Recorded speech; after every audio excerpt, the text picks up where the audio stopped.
Kaixo, ongi etorria, maiztasun metatuak nola kalkulatzen diren ikusiko dugu.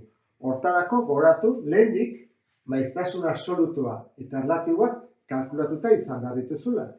Eta ez badakizu nola egiten den, aurreko bideo bat begiratu. Orduan, ze esan nahi du metatuak? Metatuak esan nahi du.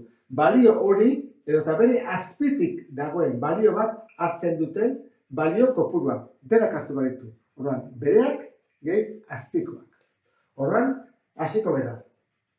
Lehenengo, maiztasun absolutua nola metatzen den. Badakizu, F minuskulaz absolutua dela, eta metatuak jarri baditugu maiuskulaz. Metatzen joango geralako. Orduan, 6 ordukin zenbat daude? 4. 7 ordukin kontatu baditugu 7 eta bere azpitik daudenak, hau da, 6 ere bai. Orduan, hemen 8 daude, hemen 4, 4 gehi 8, 12. Orain, batu baditugu denak. Izan bezateka 22. Badago beste modu bat egiteko, urreko aurkitzeko, egin berrian denak joan batutzen, honeaino 22 bali badaude, batu behar dugu 8 bakarrik. Ze 22 da hemendik onera. Horra izan bezateka 30, hemen 36, 38 eta 2 gehiago 40.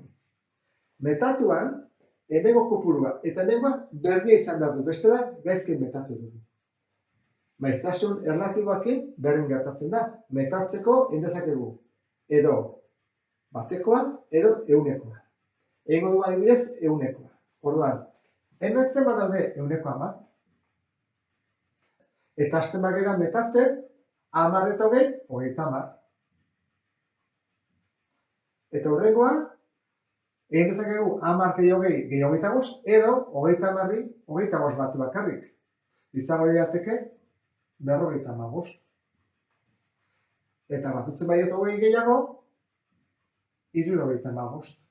Eta batutzen badiot 15 gehiago, 80. 5 gehiago, 85, eta 5 gehiago, 100. Orduan, nola iritsi geran, kopuru berdinera, ondo egin dugu. Eta horrela amaituko genuke. Azalpenak ulertu dituzulakoan, beste bat arte. Agur!